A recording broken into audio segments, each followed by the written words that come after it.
Erling, congratulations. It was a big victory, and it's a victory that puts Manchester City up to second. How important was that win? Yeah, thank you for that important win, and yeah, it's good to bounce back after losing a bad away game. So yeah, it was nice.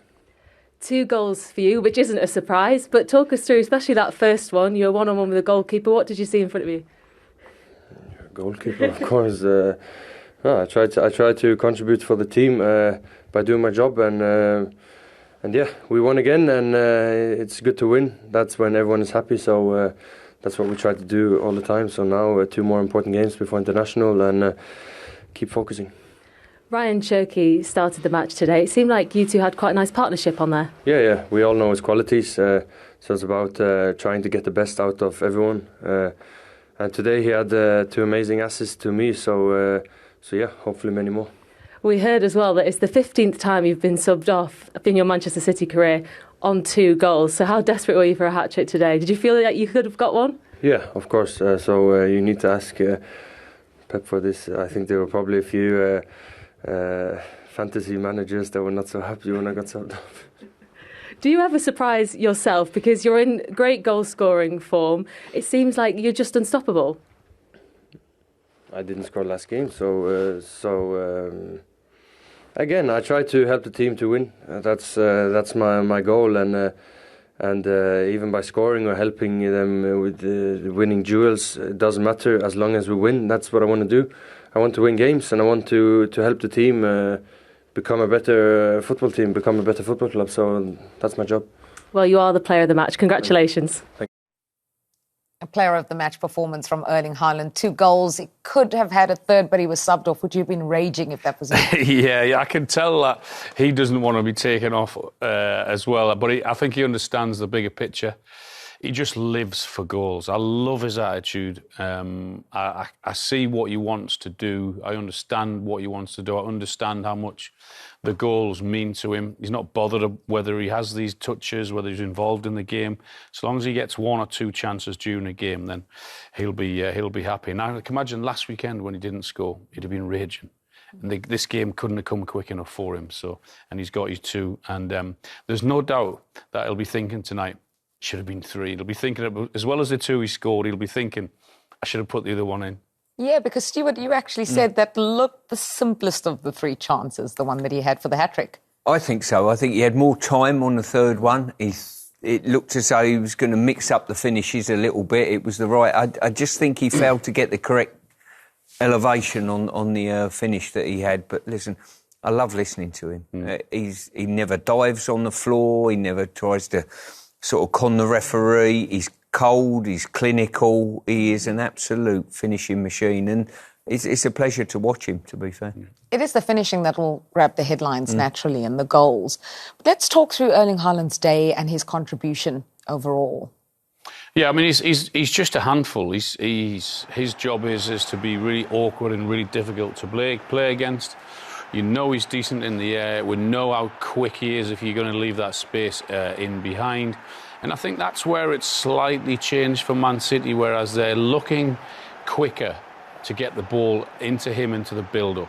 And then when it does happen, that happens. If you're going to defend like that, then there's only one thing going to happen, and he's going to punish you because of his pace, because of his ability to run with the ball, and then clearly he's top-class, lethal finisher. And it's great that he gets across the defender, but then that second touch to then push it away from the goalkeeper is really, really impressive. And this is the one he might be thinking about tonight, that he should have had his hat-trick. I can see what he's trying to do, something different to the other 2, but he just doesn't get the height on it. And again, early ball into the box. That wasn't quite happening when he first came to the club, because they might have gone back and across to the other side, but early ball into him now, and he is loving playing in that Man City side. And who wouldn't? Which centre-forward wouldn't when you're as good as him and as direct as him? I think as well, the way Pep analyses football, I bet you every summer, every off-season, they sit down and think, how can we get some more out of Erling Haaland? How can we supply him with the chances that he's so clinical at finishing? That takes him to 98 Premier League goals, which means that Alan Shearer's record lives to fight another day. But he is inching closer. 107 appearances and 2 goals left to get. You did it in 124. Yeah, I'm pretty confident he'll do it. Whether he does it the next one or the one after, he'll do it. I love his attitude. I love everything about him. I love how goals are his life. And that comes across in his interviews, it comes across in his performances, and I've got great respect for him because I've been there and I know that feeling, and it's the best feeling in the world, I promise you. Erling Haaland has 17 goals in all competitions for Manchester City. Just look at the difference, Stuart, between him and the next top scorer, 2, Ryan Shecky, Jeremy Doku, Phil Foden, and own goals, of course, on 2. And over Reliance, we talked about it, because last season we saw what happened when Erling Haaland was out for a period of time.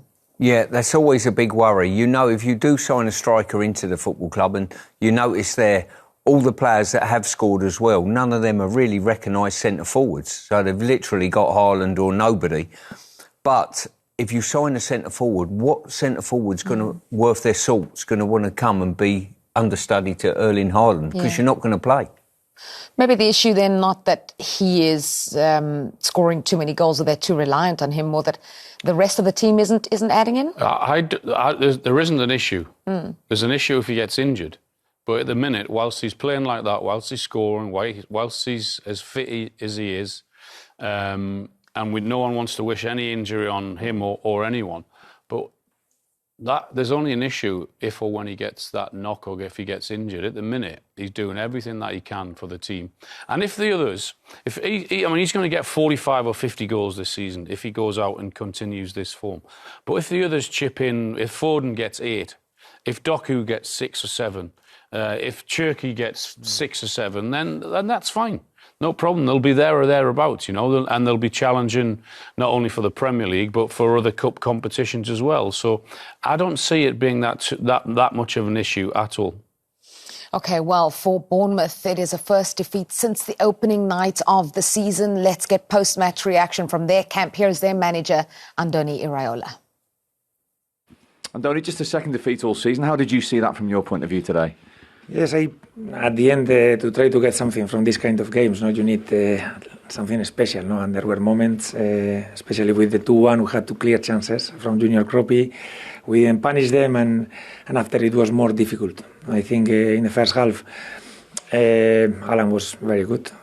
We decided to go and press like we always do, but he found our backs, I think, in the first 2 goals very well, and there are risks that you have to accept sometimes when you play like this, and they punish us. I'm pleased with the performance overall, but you need special things not to get something from these games. That fascinates me. Despite doing your game plan, sometimes you have to say that player, as in Haaland, is that good. Yes, he's that good. I think they asked me yesterday in the press conference that he hadn't scored in the league against us, something like this, and bad decision to ask me this, because normally he's in a great form, and obviously with the space is very difficult to defend, but we didn't want to change our way of playing, and it's true that probably between the centre backs, these moments that you have to react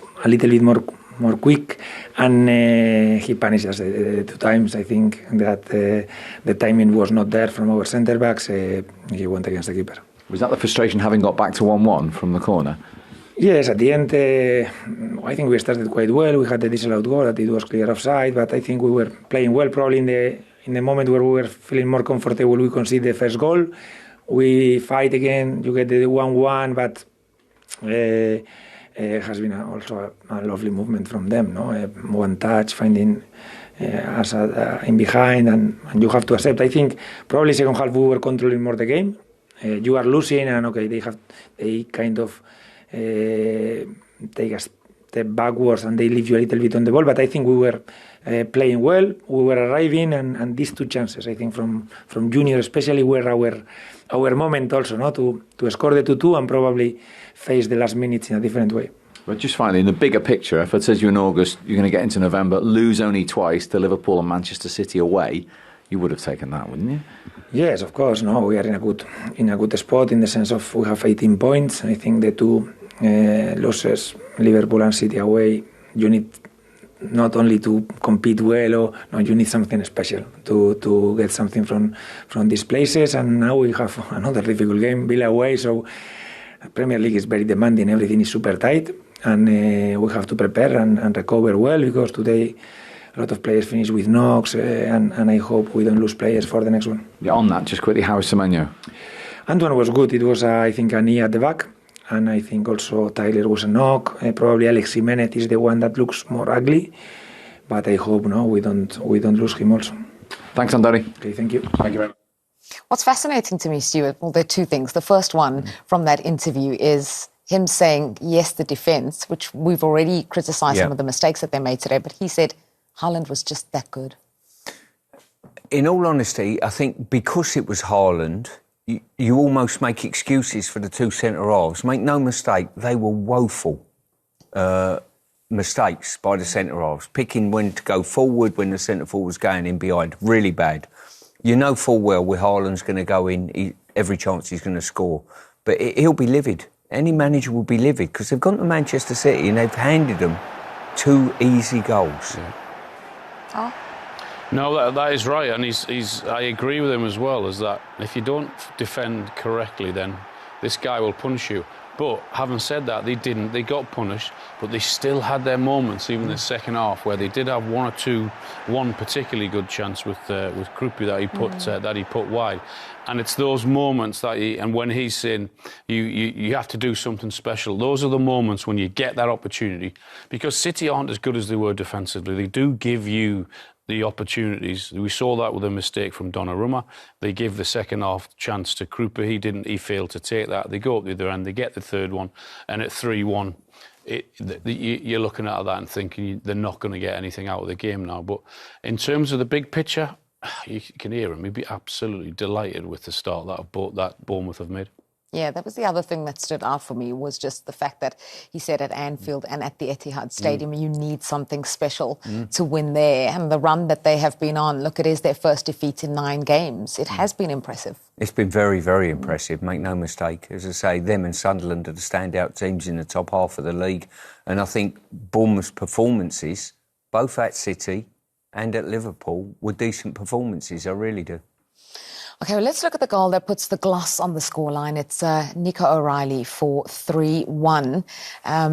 Here is the goal now. It came in the second half. Let's take a look at it just on the hour mark, Al. Good play from Phil Foden, which puts Nico O'Reilly in that position. He goes to shoot, to feign to shoot, and he doesn't, and that gets him that extra sort of 2 yards. The defenders think he's going to do that as well. They're backing off again, and in the end he shoots and it goes through the legs of Senesi, I think it is, and the keeper's got no chance of getting that. And you just felt once that went in, that was Bournemouth's time up. I think there was no way back from that, although I agree with Iraola that they had maybe more of the ball in that, but I think that was because of City just sitting back and protecting their league and trying not to give anything away. But that goal punished them, hurt them.